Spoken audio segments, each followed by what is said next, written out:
Welcome back to the show. सिट साहब, China के किरदार की बात हो रही थी, किस हद तक चाइना ने मदद की? देखिए, ये इसमें बात जो सामने नहीं आ रही क्योंकि टेक्निकल बात है। अच्छा, अभी जो बात हो रही है कि जी J-10 जहाज, उसका रेडार, उसकी इलेक्ट्रॉनिक्स, उसकी कम्युनिकेशन इक्विपमेंट और उसकी मिसाइल्स PL-15, ठीक, इसकी बात हो रही है कि ये कितनी रेंज की मिसाइल है, ये इसका रेडार कैसे है, कहाँ तक जाता है, ये होता है, ये सारी बातें हो रही है। जहाज़ की और टेक्नोलॉजी की बातें हो रही है। जो बात नहीं हो रही वो बात मैं भी कर देता हूँ कि it is not just a question of the J-10, अच्छा, it is not just a question of the missiles. Okay, ये सिर्फ उसकी बात नहीं है, ये एक पूरा प्लेटफॉर्म है जिसके अंदर कंप्यूटर्स, कम्युनिकेशन, कॉम्बैट, इंटेलिजेंस, ये सारी चीज़ें मिक्स हैं इसके अंदर। और ये सिर्फ ये बात ही जहाज़ उड़ गया और डॉग फाइट हो गई, ये वैसे नहीं है। इसके अंदर बहुत सी इनपुट है। जहाज़ के साथ, पायलट्स के साथ बाहर बैठे हुए लोग उसको गाइड कर रहे हैं। एवैक्स जो जहाज़ में ऊपर हैं, they are guiding the missiles. ये एक पूरा सिस्टम है जो कि किसी के पास दुनिया में नहीं है इस वक्त, जो चाइनीज़ ने और पाकिस्तानियों ने मिल के डेवलप किया विद द रिज़ल्ट कि मिसाइल जहाज़ जो जहाँ से मिसाइल जाती है उसको गाइड करने वाले भी बाहर बैठे और मिसाइल एक स्टेज तक वो लेके जाते हैं, उसके आगे फिर उसका जहाज़ की अपनी टेक्नोलॉजी है वो टेक ओवर कर लेती है। बहुत कुछ है इसके अंदर। ये 3, 4, 5 एलिमेंट्स हैं इसके अंदर जो कि सारे इकट्ठे होते हैं तो फिर जाके ये होता है।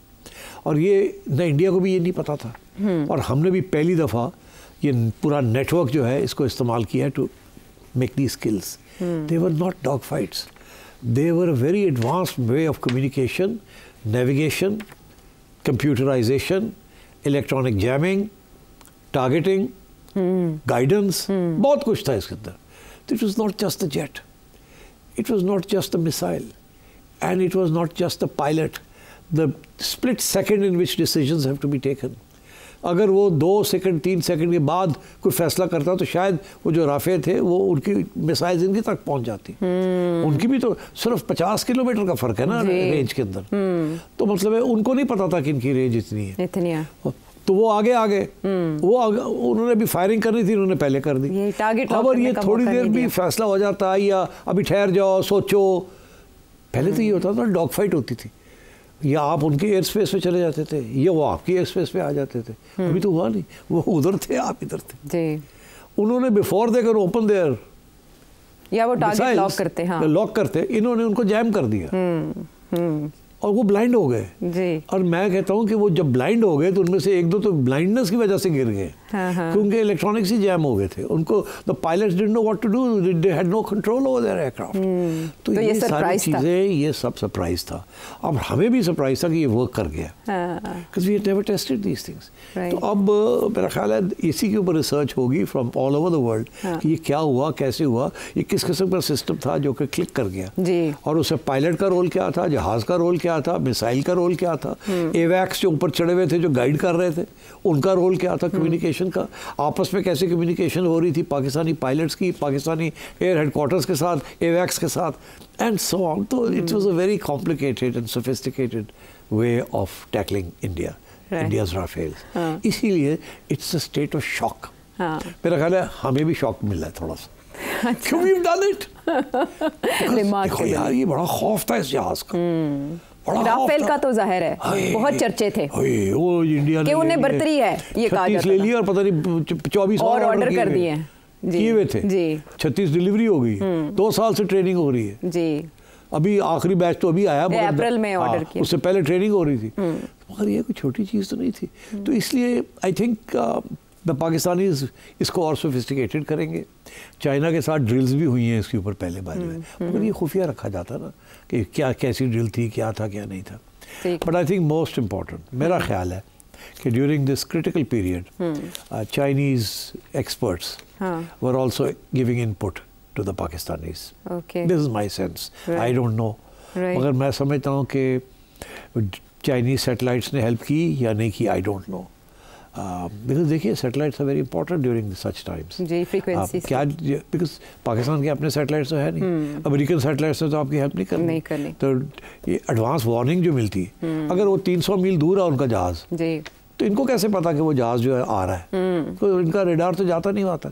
तो सैटेलाइट्स तो कर सकते हैं ना डिटरमिन कि वो चढ़ गए उधर से 300 मील से और वो आ रहे हैं जी, और इस लेवल तक अभी उनकी रेडार आप तक पहुंचा नहीं है, मगर आपका पहुंच रहा है, पै जाओ। तो ये बड़ी चीज़ें हैं कि हमारे एवैक्स के साथ कोई और सैटेलाइट कम्युनिकेशन हो रही थी, नहीं हो रही थी, वी डोंट नो। ये आहिस्ता आहिस्ता ये बातें निकलेंगी।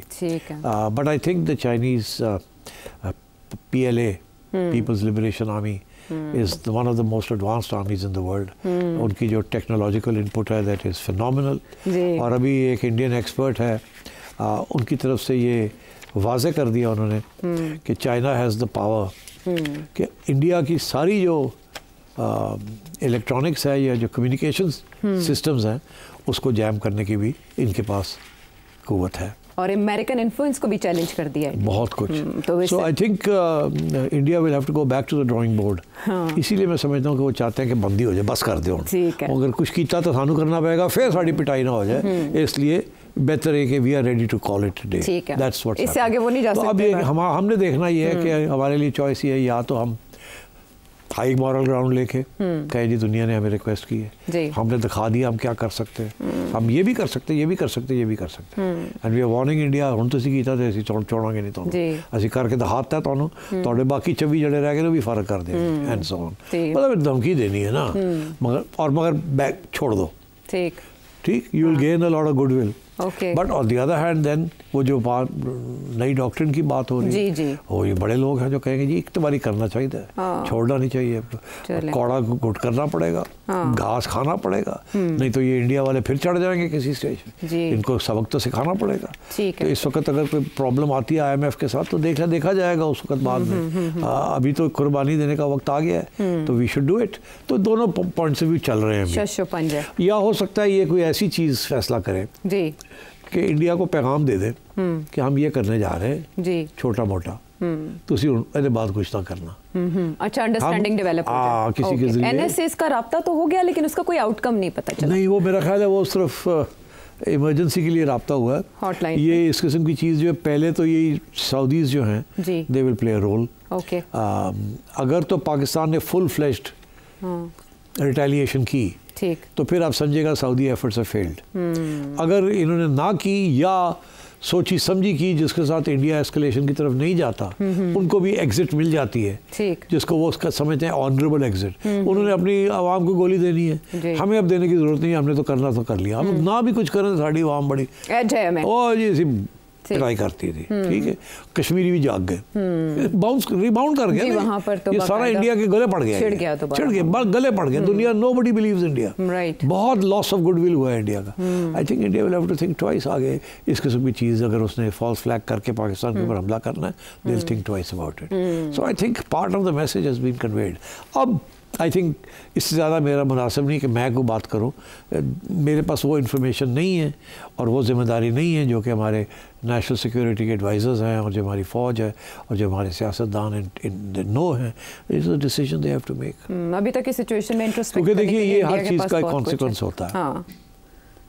तो India has overplayed its hand, is going to suffer. Should Pakistan play another hand?